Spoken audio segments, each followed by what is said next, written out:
नमस्कार दोस्तों, अभ्यर्थी एकेडमी के यूट्यूब चैनल पर आप सभी का स्वागत है। आज हम विषय मध्य प्रदेश सामान्य ज्ञान में भाग 7 मध्य प्रदेश की मिट्टियों पर चर्चा करेंगे और देखेंगे कि मध्य प्रदेश में कौन कौन सी मिट्टियाँ कहाँ कहाँ पर पाई जाती हैं।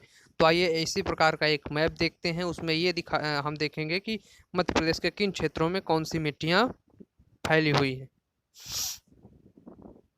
तो ये एक आप लोगों के सामने एक मैप है ना। इसमें दिखाया गया है कि कौन सी मिट्टी कहाँ पर है। तो हम लोग सबसे पहले स्टार्ट करते हैं काली मिट्टी से। काली मिट्टी से ये संपूर्ण मध्य प्रदेश के सबसे ज़्यादा क्षेत्रफल पर विस्तृत है। कौन है? काली मिट्टी। ये आप लोग यहाँ से देख सकते हैं, यहाँ से ये और यहाँ तक फैली हुई है, अर्थात संपूर्ण मालवा के क्षेत्र में होते हुए कुछ क्षेत्र यहाँ नर्मदा घाटी का क्षेत्र लेते हुए ये और सतपुड़ा वाले रेंज में फैली हुई है काली मिट्टी। इसके बाद संपूर्ण मध्य भारत के पठार पर कौन सी मिट्टी है? जलोढ़ मिट्टी।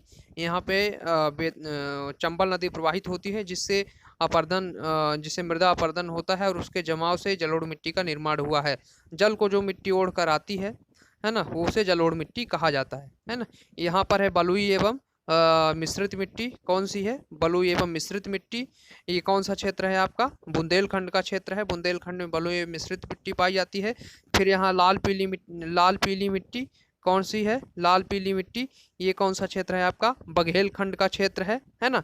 बघेलखंड का क्षेत्र में इसके बाद यहाँ कुछ रीवा पन्ना के पठार पे भी थोड़ी बहुत पाई जाती है और ये बुंदेलखंड एवं रीवा पन्ना के पठार पर बलुई एवं मिश्रित मिट्टी भी पाई जाती है ना। लाल पीली मिट्टी बघेलखंड के अतिरिक्त रीवा पन्ना के पठार पर भी पाई जाती है। इसके अलावा लेटेराइट मिट्टी, ये छिंदवाड़ा, मुख्य रूप से बालाघाट एवं छिंदवाड़ा में पाई जाती है। तो ये लेटेराइट मिट्टी, जहाँ पे 70% मिट्टी जो है वो लेटेराइट मिट्टी होती है। कहाँ की? बालाघाट एवं छिंदवाड़ा की। इस प्रकार एक बार मैप और देखते हैं। काली मिट्टी मालवा के पठार पर नर्मदा घाटी क्षेत्र एवं सतपुड़ा के क्षेत्र को लेते हुए और यहाँ पे बुंदेलखंड के कुछ क्षेत्र में विस्तृत है ना। इसके बाद मध्य भारत के पठार पर, मध्य भारत का जो क्षेत्र है वहाँ पे ये जलोढ़ मिट्टी है ना। जल को जो मिट्टी ओढ़ कर आती है, जलोढ़। फिर इसके बाद ये बुंदेलखंड एवं रीवा पन्ना के कुछ क्षेत्र पर ये बलुई एवं मिश्रित मिट्टी पाई जाती है। फिर इसके बाद लाल पीली मिट्टी जो कि मुख्य रूप से बघेलखंड के पठार पर, इसके बाद रीवा पन्ना के पठार पर पाई जाती है। लेटेराइट मिट्टी ये छिंदवाड़ा बालाघाट में मुख्य रूप से पाई जाती है। वहाँ के कुल 70% भूभाग पर लेटेराइट मिट्टी पाई जाती है। इसके बाद अब मिट्टियों के प्रकार एवं उसकी विशेषता देखते हैं। पहले कुछ महत्वपूर्ण बातें। मध्य प्रदेश जो है वो भारत के दक्षिण पूर्वी पठार का भूभाग है। कहाँ का भूभाग है? दक्षिण पूर्वी, है ना। आप लोग अगर भारत के मैप में देखें तो जो मध्य प्रदेश है वो दक्षिणी क्षेत्र में आता है, दक्षिणी दिशा में आता है और पूरब की तरफ। तो यानी दक्षिण पूर्वी पठार का भूभाग है जहाँ बड़े भाग में अवशिष्ट मिट्टी पाई जाती है। कैसी मिट्टी पाई जाती है? अवशिष्ट मिट्टी पाई जाती है ना। जो कि मध्य प्रदेश अत्यंत प्राचीन भूखंड है ना। मध्य प्रदेश जो है अत्यंत प्राचीन भूखंड है एवं प्राचीन चट्टानों का बना हुआ है, इसलिए मिट्टी भी इन्हीं चट्टानों से बनी हुई है। अर्थात प्राचीन चट्टानों का बना हुआ है मध्य प्रदेश, तो चट्टानों से ही मिट्टी का निर्माण होता है। तो प्राचीन चट्टानों से मध्य प्रदेश की मिट्टी भी बनी हुई है। अतः नदी कछारों को छोड़कर संपूर्ण मध्य प्रदेश में प्रौढ़ मिट्टी पाई जाती है। प्रौढ़ मिट्टी से तात्पर्य है कि पुरानी मिट्टी पाई जाती है, प्रौढ़ मिट्टी पाई जाती है ना।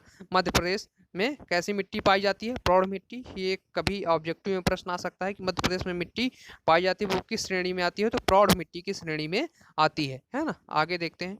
मध्य प्रदेश में मृदा विज्ञान संस्थान भोपाल में स्थित है ना।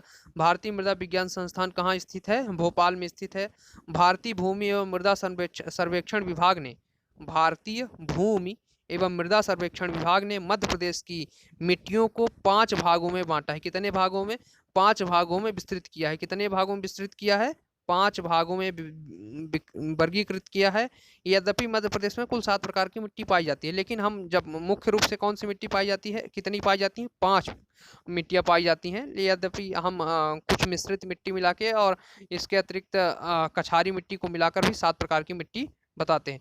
तो सबसे पहली मिट्टी कौन सी है? काली मिट्टी है, लाल पीली मिट्टी है, जलोढ़ मिट्टी है, लेटेराइट मिट्टी है और बलुई मिट्टी। ये प्रमुख मिट्टी है मध्य प्रदेश की। इसके अतिरिक्त कछारी, कौन सी? कछारी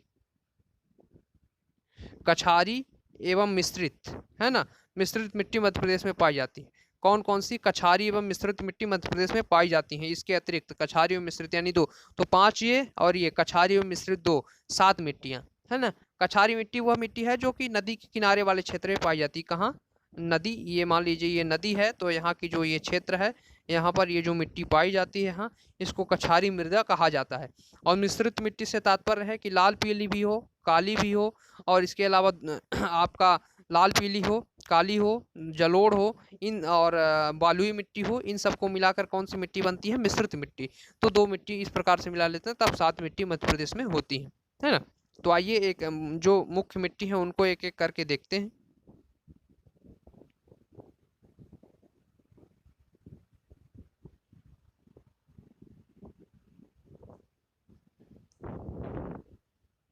सबसे पहले कौन सी मिट्टी पढ़ेंगे हम लोग? काली मिट्टी।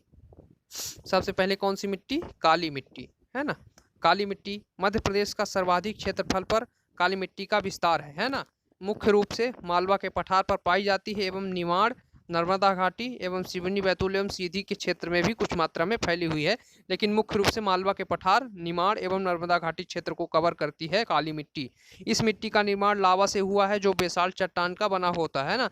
जैसे कि क्या कहा जाता है कि जो दक्कन ट्रेप संरचना है वो लावा से निर्मित हुई, अर्थात कभी ज्वालामुखी विस्फोट हुआ और उससे एक तप्त पदार्थ बाहर निकला और उसका जमाव हुआ, और बाद में वो तप्त पदार्थ धीरे धीरे टूटकर मिट्टी के रूप में परिवर्तित हुआ, और वो तप्त पदार्थ किसका था? बेसाल्ट चट्टान का था। तो इस प्रकार से कहा जाता है कि काली मिट्टी का निर्माण लावा से हुआ है जो कि बेसाल्ट चट्टान का बना हुआ होता है ना। तो आगे देखते हैं। इस मिट्टी का जो पीएच मान है, पीएच मान कभी की प्रश्न परीक्षाओं में पूछा जाता है, इसलिए आप इसको याद रखेंगे कि मध्य प्रदेश का जो काली मिट्टी का पीएच मान है 6.3 से 6.4 होते हैं, अर्थात ये किस प्रकृति की मिट्टी है? अम्लीय मिट्टी है, अम्लीय मिट्टी है। काली मिट्टी का पीएच मान 6.3 से 6.4 अर्थात 7 से नीचे है। तो इस प्रकार से यह कैसी मिट्टी है? अम्लीय मिट्टी है। काली मिट्टी में जल धारण की क्षमता सर्वाधिक होती है। क्या होती है? जल धारण की क्षमता सर्वाधिक होती है, जिसका कारण होता है चूना, है ना। इस जल धारण की क्षमता सर्वाधिक होती है, जिसका मुख्य कारण होता है चूने का होना, है ना। इस मिट्टी में ह्यूमस की कमी पाई जाती है। क्या पाई जाती है? ह्यूमस की कमी पाई जाती है ना, जिससे ह्यूमस की कमी पाई जाती है। इस मिट्टी में पानी अनुपस्थित होने पर सेल्फ कल्टीवेशन, है ना, सेल्फ कल्टीवेशन की प्रक्रिया होती है। आपने कभी देखा हो कि मान लीजिए ये काली मिट्टी है, ये ऐसे काली मिट्टी यहाँ पे है ना। अगर मान लीजिए यहाँ पे पानी जाता है, अगर कभी पानी ना जाए तो इन मिट्टी में ऐसे दरारें आ जाती हैं, ऐसे ये तो, और फिर ये ऐसे ऐसे, तो ये क्या हो गया? सेल्फ कल्टीवेशन, यानी स्वयं जुताई, अपने आप काली मिट्टी की जुताई हो जाती है। अगर इसको कभी पानी की अनुपस्थिति रहती है तो ये दरारें आ जाती हैं काली मिट्टी में। इस प्रकार सेल्फ कल्टीवेशन की प्रक्रिया किस मिट्टी में होती है? प्रश्न आएगा तो आप लोग लगाएंगे कि काली मिट्टी में। किस मिट्टी में? काली मिट्टी में।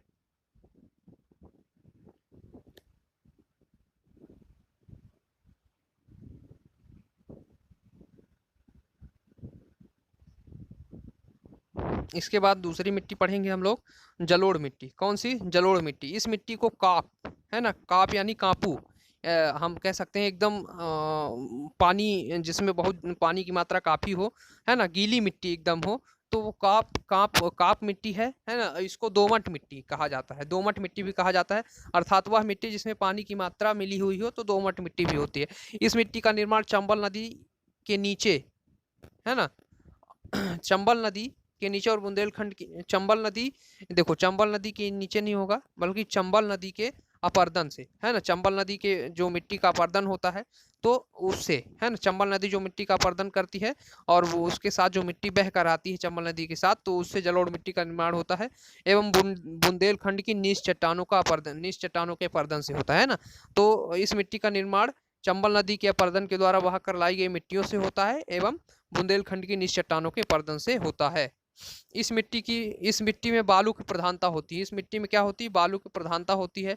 जलोढ़ मिट्टी, जैसे मान लीजिए कि यहाँ से अगर कोई नदी मिट्टी को बहा के ले जाती है, तो अगर काफ़ी दूर तक जाती है तो क्या होता है? मिट्टी के जो कण होते हैं वो धीरे धीरे खत्म होते जाते हैं, और जो पत्थर के कण होते हैं वो अंतिमतः अपने गंतव्य स्थान तक पहुँचते हैं। तो इस प्रकार से बालू तत्व की प्रधानता पाई जाती है। और जो इस क्षेत्र में जो नदी प्रवाहित होती है तो बालू जैसे कण बच जाते हैं और मिट्टी प्रवाहित हो जाती है, तो अर्थात यहाँ की मिट्टी में बालू तत्व की प्रधानता पाई जाती है। इसका रंग भूरा लाल आयरन ऑक्साइड और एल्युमिनियम के कारण होता है। किसके कारण? आयरन ऑक्साइड और एल्युमिनियम के कारण। तो कभी प्रश्न आ जाए कि लाल पीली मिट्टी का कभी प्रश्न आ जाए कि जलोढ़ मिट्टी का रंग भूरा लाल क्यों होता है, तो आप क्या उत्तर देंगे? आयरन ऑक्साइड और एल्यूमिनियम के कारण इसका रंग लाल भूरा एवं लाल होता है। इस मिट्टी में मुख्य फसल सरसों एवं गेहूं उगाए जाते हैं। कौन कौन से? सरसों एवं गेहूं। एक पॉइंट यहाँ पे छूट गया आपको काली मिट्टी में, और बता देते हैं कि काली मिट्टी में मुख्य फसल है ना, मुख्य फसल कपास, धान, गेहूं, है ना, सोयाबीन आदि होते हैं। क्या क्या होते हैं? धान होती है, कपास होती है, गेहूं होती है, सोयाबीन होता है ना। धान, गेहूं, कपास एवं सोयाबीन यहाँ पर मुख्य फसल के रूप में उगाए जाते हैं काली मिट्टी के क्षेत्र में, है ना।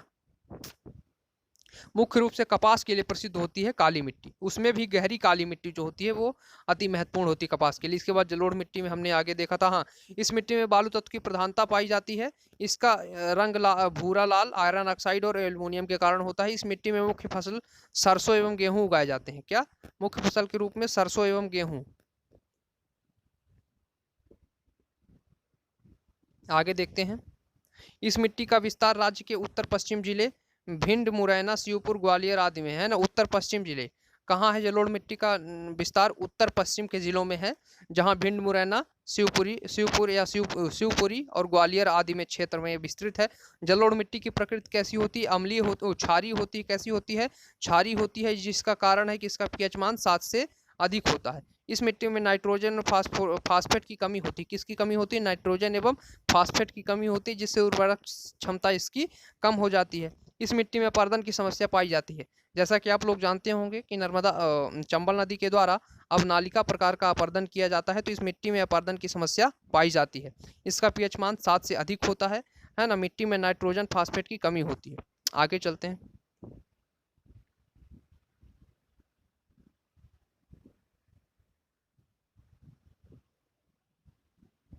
लेटेराइट मिट्टी। कौन सी मिट्टी? लेटेराइट मिट्टी। तीसरी मिट्टी पढ़ेंगे हम लोग, लेटेराइट। इस मिट्टी का निर्माण लाल चट्टानों के टूटने से होता है। कैसे? लाल चट्टानों के टूटने से होता है। इस मिट्टी का विस्तार मध्य प्रदेश के दक्षिण पूर्व जिले छिंदवाड़ा एवं बालाघाट में है। कहाँ? छिंदवाड़ा एवं बालाघाट में। दक्षिण पूर्व जिले छिंदवाड़ा एवं बालाघाट में है ना, लेटेराइट मिट्टी का। फिर इसके बाद इस मिट्टी का रंग आयरन ऑक्साइड के कारण लाल होता है। कैसा होता है? लाल होता है। किसके कारण? आयरन ऑक्साइड के कारण। आयरन ऑक्साइड के कारण इस मिट्टी का रंग कैसा होता है? लाल होता है। इस मिट्टी में मुख्य फसल ज्वार, बाजरा, कोदो, आलू एवं तिलहन फसलें उगाई जाती हैं, है ना। इस मिट्टी में मुख्य फसल कौन कौन सी है? ज्वार है, बाजरा है, कोदो है, आलू है एवं तिलहन फसलें उगाई जाती हैं। मिट्टी में ह्यूमस, नाइट्रोजन एवं फास्फेट एवं चूना, कैल्शियम, जैविक पदार्थ की कमी पाई जाती है। किसकी? ह्यूमस की, नाइट्रोजन की, फास्फेट की, चूना पत्थर की, कैल्शियम की एवं जैविक पदार्थ की कमी पाई जाती है। कौन सी मिट्टी में? आपके लेटेराइट मिट्टी में, है ना। इसके बाद लेटेराइट मिट्टी जो क्षेत्र लेटेराइट मिट्टी का जो क्षेत्र है मसाला के लिए प्रसिद्ध है। किसके लिए प्रसिद्ध है? मसाला के लिए प्रसिद्ध है। इस मिट्टी का पीएच मान 7 से अधिक होता है, अर्थात यह मिट्टी कैसी है? आपकी क्षारीय है, क्षारीय मिट्टी है। इसका पीएच मान 7 से अधिक होता है, अर्थात यह मिट्टी क्षारीय प्रकृति की है। चौथी मिट्टी के रूप में हम पढ़ेंगे बलुई मिट्टी, है ना। कौन सी मिट्टी? बलुई मिट्टी। इसे लाल रेतीली मिट्टी भी कहा जाता है। कैसी मिट्टी कहा जाता है? इसे लाल रेतीली मिट्टी भी कहते हैं। इस मिट्टी का निर्माण नीस, कैसे? नीस एवं ग्रेनाइट चट्टानों के टूटने से होता है। किससे होता है? नीस एवं ग्रेनाइट चट्टानों के टूटने से होता है। इस मिट्टी का विस्तार बुंदेलखंड के कुछ भाग में बालू और कंकर के मिश्रित रूप में है ना। इस मिट्टी का जो विस्तार है वो बुंदेलखंड के कुछ भाग में बालू और कंकर के मिश्रित रूप में है।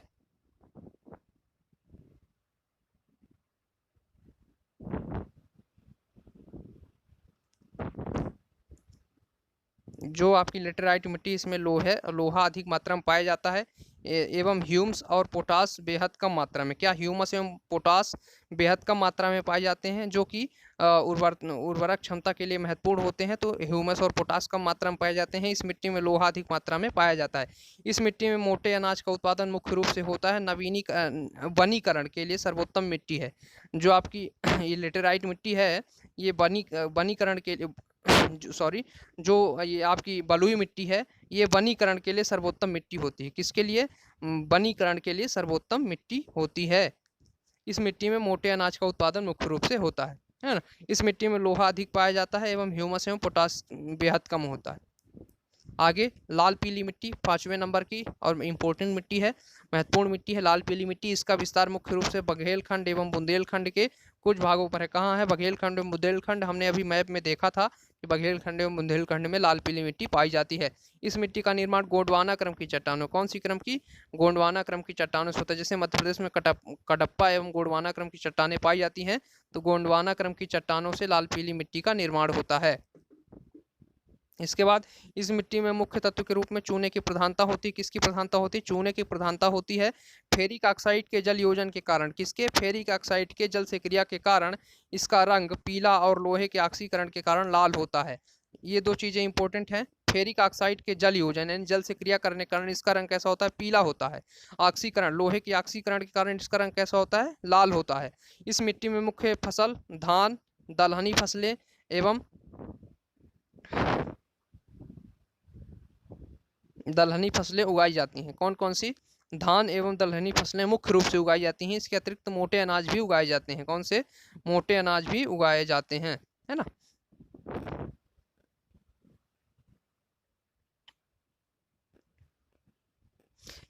लाल पीली मिट्टी का जो पीएच मान है वो कितना? 5.5 से 8.5 होता है।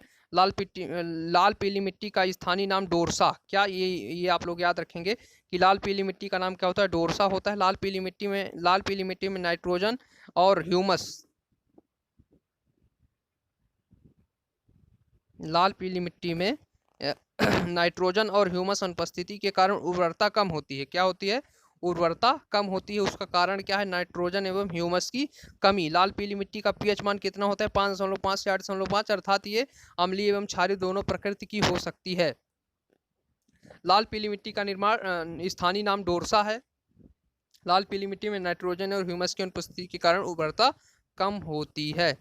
इस मिट्टी में मुख्य तत्व के रूप में लोहे और चूने की प्रधानता होती है। क्या? लोहे और चूने की प्रधानता होती है। मिट्टी का